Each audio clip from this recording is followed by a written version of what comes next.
Hello, basketball people, we have news. Let's go to more news about the Golden State Warriors. I ask you to give a thumbs up and subscribe to my channel, as I am a Warriors fan. The Warriors are looking for an experienced center to start or add to the rotation. And a five-time All-Star center could be available to help the Warriors roster. The Golden State Warriors entered this summer as potentially one of the NBA's most active teams with regards to both the trade and free agent markets, but to this point it's been all quiet on their particular Western Conference front. Golden State has yet to add any players to the roster by any means, and the only move the organization has made is to extend a $8 million qualifying offer to restricted free agent Jonathan Kuminga for the 2025-26 campaign so as to retain the right to match any offer he might receive from a competing franchise in free agency. The only other roster movement has been the departure of three-time champion center Kevin Looney, who inked a two-year deal to join the New Orleans Pelicans. The Warriors have been in the mix for former Boston Celtics forward/center Al Horford since before free agency officially began on June 30, though the fact that he hasn't inked a deal with the team more than a week later is potentially disconcerting news for the Dubs offseason. A league source said Monday that Horford is taking his time while assessing offers from multiple teams but added that the 39-year-old is considering retirement, too, Adam Himmelsbach of the Boston Globe reported on July 7. If Horford chooses to retire or go elsewhere to play his 19th season, the Warriors may have to turn to an alternative option. One possibility is Kevin Love, recently of the Miami Heat and now a member of the Utah Jazz, following a three-team trade Monday that also included the Los Angeles Clippers. Kevin Love doesn't make sense in Utah, but could fit nicely as reserve with Golden State. Utah is a bastion for young players the Jazz hope to develop and seem all but destined to finish last in a Western Conference that is likely to see up to 12 or 13 teams attempt to make the playoffs and/or play-in tournament next season. In other words, it's no place for a soon-to-be 37-year-old former champion and five-time All-Star nearing the end of what is probably a Hall of Fame career. League insider Kevin Fisher confirmed that notion via X following Monday's trade. Kevin Love is certainly a buyout candidate in Utah, Fisher wrote. Love has one season remaining on his two-year, $8 million contract and currently carries a base salary of $4.15 million for 2025-26. Golden State has plenty of cap space to add Love without worrying about its ability to ink Horford, particularly following a buyout, and such an acquisition makes sense in the Bay Area whether Horford ends up on the roster or not. Aside from small ball center Draymond Green, who is the size of a small forward, the only two centers on the Warriors roster are now Tracy Jackson-Davis and Quinton Post. Green and Jimmy Butler III will occupy the top two spots on the depth chart at power forward if Kuminga ends up elsewhere, and all three of them are relatively small for that position. Love hasn't been a regular starter since 2020-21. That said, he shoots the three-pointer at a 37% clip for his career on nearly 5 attempts per game. Offensively, at least, he can fill a reserve regular season role as a floor-spacing big in Golden State. Love is also still a solid rebounder, particularly given the minutes he plays. He averages 10 rebounds per game for his career and averaged 6.1 and 4.1 rebounds per contest over the last two seasons on 16.8 and 10.9 minutes per night, respectively. Warriors strong contender to sign D'Anthony Melton. According to NBA insider Mark Stein of the Stein Line, the Golden State Warriors are a strong contender to sign D'Anthony Melton. Melton played in 6 games with the Warriors last season before tearing his left ACL. Golden State traded Melton to the Brooklyn Nets in December. Melton averaged 10.3 points, 3.3 rebounds, and 2.8 assists last season while shooting 40.7% from the field, 37.1% from beyond the arc and 62.5% from the free throw line. Melton, 27, has played for the Phoenix Suns, Memphis Grizzlies, Philadelphia 76ers and Warriors. He has career NBA averages of 9.1 points, 3.7 rebounds, and 2.8 assists. The Warriors lost to the Minnesota Timberwolves in the second round of the 2025 playoffs in 5 games. Stephen Curry suffered a hamstring injury in Game 1 and missed the rest of the series. Golden State hasn't made a move this offseason yet. They are currently dealing with Jonathan Kuminga's restricted free agency. Along with Melton, the Warriors have been linked to Al Horford, who will not re-sign with the Boston Celtics, and Bradley Beal, who will get bought out by the Phoenix Suns soon. Golden State acquired Jimmy Butler from the Miami Heat last season after Butler requested a trade from the Heat. The Warriors went 23-7 with Butler in the lineup. Warriors need to land Al Horford after losing championship center. Kevin Looney's departure from the Golden State Warriors has somewhat slid under the radar. The veteran big man spent 10 years in the Bay Area, helping the franchise secure 2 championships during his tenure. Looney's presence on the Warriors roster is part of the reason the front office often overlooked adding some additional size at the center position. He consistently found a way to play bigger than he is, often locking up the defensive glass and providing a reliable interior presence on defense. However, with one eye on Al Horford, who is currently a free agent, the Warriors have allowed Looney to sign elsewhere. He will start next season as part of the New Orleans Pelicans roster. The problem is that if Horford opts against moving to Golden State, the Warriors will be considerably weaker at the center position, and that could derail their shot at a championship before the season begins. On Monday, head coach Steve Kerr sent a heartfelt message to Looney via the Warriors' social media pages. "Just want to say thank you," Kerr said. "This is a tough one. 10 years, it's just been an amazing experience for me to coach you. Just your professionalism, your dignity, your class, the way you handled yourself, the way you mentor your young teammates and, of course, the championship contributions you made year after year." Kerr's comments highlight the value Looney brings to the table. Adding Horford would undoubtedly be an upgrade due to his perimeter scoring, positional defense and veteran leadership. The problem is the risk Golden State has taken by allowing Looney to swap teams before cementing his replacement. If the Warriors had wanted to re-sign Looney in free agency, they could have done so. They must believe Horford is en route to the franchise. Mark Stein recently reported something similar via his Steinline newsletter, too.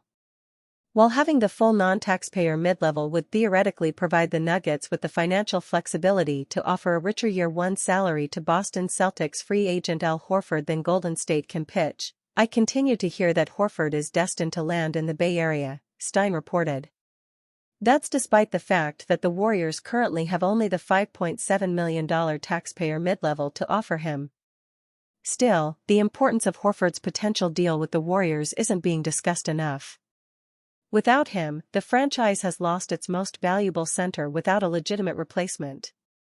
Warriors reportedly balked at Kings' trade offer for Jonathan Kuminga.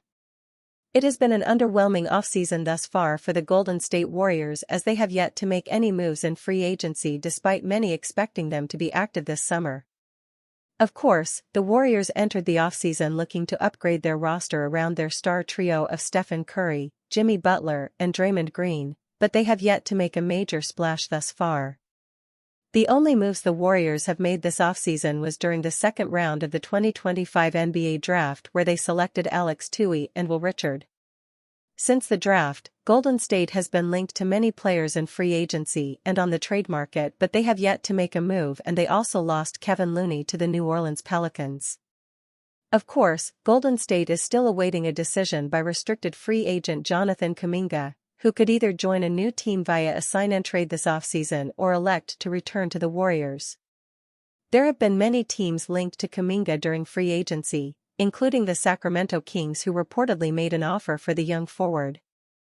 According to Warriors insider Anthony Slater, the Kings offered a package of Devin Carter, Dario Saric and draft capital, but the Warriors balked at their offer. This is not a surprising report, as it seems as though the Kings were looking to steal Kuminga away from the Warriors, which Golden State is not going to allow to happen as they try to upgrade their roster in a potential sign-and-trade deal.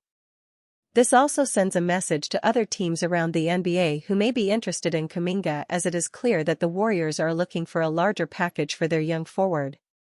While that may be the case, Kuminga's looming decision is a massive one for the Warriors, especially since they have yet to make any other moves during free agency. Warriors could lose fan-favorite guard to Knicks after Mike Brown decision. With the New York Knicks bringing in a new head coach in the form of Mike Brown, the front office will have to make some interesting decisions during the remainder of the offseason. The Knicks still have an open roster spot, and there's reason to believe they could find someone who has ties to the longtime head coach. When searching for potential options who fit that mold, SB Nation recently named Gary Payton II as an option. Alex Len and Trey Lyles are both forwards on the market who played in Sacramento under Mike Brown, while Gary Payton II is a gritty defensive guard that played under Brown while he was Steve Kerr's associate head coach from 2020 to 22. Despite how unrealistic it sounds, I think GPII would be a slam dunk if they could get him on the minimum. They need defense and they could also use a guy with this much athleticism, SB Nation wrote. Payton is a great defender and would bring plenty of athleticism to the Knicks. The Knicks aren't necessarily lacking athleticism, but they could use more. Throughout his career, the son of a former NBA legend is more known for his defensive abilities.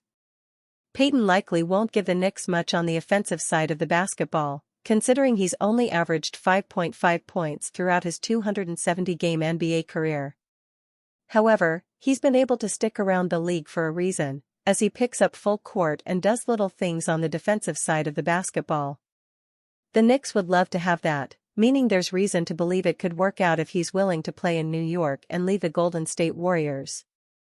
Al Horford's free agency decision should scare Warriors fan. If anything looks like a last gasp, it's this. So this is what it has come to.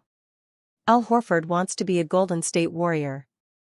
But despite courting potential offers from other teams, it doesn't look like the biggest threat to Horford wearing the blue and gold is coming from the NBA. Because going into year 19, the Boston Globe's Adam Himmelsbach recently reported that Horford is also considering retirement. And after a relatively quiet offseason, Anthony Slater of The Athletic reported that Golden State is waiting with bated breath over Horford's decision. In an offseason that saw Golden State miss out on Miles Turner and Kevin Looney walk away in free agency, the Warriors are in massive need of a center. Their current depth chart has the 5 spot laughably thin, with Draymond Green leading off ahead of Tracy Jackson-Davis, and Al Horford is clearly the last center left on the dance floor. Seriously, Houston, Clint Capella, and Steven Adams? And it is deeply depressing for the Warriors to depend on Al Horford. So this is what it has come to. The once mighty Warriors dynasty is steeped in doubt. Their 2 most dependable scorers will officially both be in their late 30s by the end of the 2026 season, with Steph Curry close to pushing 40 years of age. Ditto with Draymond Green. And what's worse, they don't really have a plan for the future either. The only player on their roster that has flashed pre-prime star potential has been Jonathan Kuminga, and he is likely on the outside looking in going forward, at least with how Steve Kerr's offense works. There is no time to bide for, and unless something, or someone, wild like Giannis comes to the Bay, this era of the Warriors is likely done. Even if Al Horford signs with Golden State, as stabilizing as his presence would be, the most time he buys the team is another season or 2 chasing after a ring. And that's what the rejuvenated Nuggets, top-heavy Lakers, reigning champ OKC, and ascendant Rockets, Timberwolves, and Spurs in their way. If you haven't noticed, that's just the list of contenders that a Curry-Butler-Horford core would be forced to outlast to get to the finals. And based on their age, that hypothetical core has 1 or 2 bites at the proverbial apple. And that's only if Horford decides to sign with Golden State in the first place. Horford's looming decision shouldn't terrify Warriors fans on its own. As a player, he is probably the best they can hope for at a position they are desperate to fill. But the context for it is terrifying. Because no matter what Horford decides, this offseason probably signals the end of the Warriors as we know them. Suns' Bradley Beal gets good news amid rumored interest in Warriors. The Golden State Warriors have been one of the quieter teams this offseason, making few waves in the way of veteran additions. That could change with Bradley Beal, who has the Warriors on his short list of desired landing spots, and the interest is indeed mutual. Beal is expected to be waived by the Phoenix Suns. They will spread out the remainder of his 5-year, $251 million contract via the stretch provision. Beal will be an unrestricted free agent. If and when that happens, the Warriors have joined the list of confirmed suitors for Beal. Yesterday we reported that the Clippers, Lakers, Bucks and Wolves were confirmed suitors for Bradley Beal, Fisher posted on X on July 8. I'm told that the Warriors also should be added to the list. Beal is the latest expected departure from the Suns, who traded former Warriors star Kevin Durant to the Houston Rockets. Notably, the Warriors have also been linked to Beal's longtime friend, Damian Lillard. Warriors among dwindling list of suitors for Bradley Beal. Beal's interest in the Warriors emerged one day ahead of Golden State having theirs confirmed, corroborating previous reports. 1 week removed from the start of NBA free agency, most of the league is without cap space or the necessary exceptions it would take to give Beal that much money on a 2-year contract, The Athletic's Fred Katz wrote on July 7. Various organizations Beal could consider can't give him that much either. According to a league source, the list of teams Beal has thought about includes the LA Clippers, Golden State Warriors, Los Angeles Lakers and Milwaukee Bucks. PHNX Sports' Gerald Bourget posted on July 6 that Beal's buyout was imminent. The Clippers, in particular, have emerged as arguably the Warriors' top competition for Beal following their trade with the Miami Heat, and Utah Jazz sent Norman Powell to South Beach, seemingly clearing a path for the Suns star following his release. Beal averaged 17.0 points, 3.7 assists, and 3.3 rebounds while shooting 38.6% from beyond the arc during the 2024-25 regular season. Bradley Beal comes with big red flag. Adding Beal would mean the Warriors are relying on 4 stars. However, all of them are in the latter stages of their careers. Beal, 32, is the youngest of the bunch. Draymond Green and Stephen Curry turned 35 and 37, respectively, in March. Jimmy Butler turns 36 in September. Curry is the only one of the 4 who made at least 70 appearances. Green was close at 68 games played, but Butler, 55 games, and Beal, 53 games, were both under 60 appearances.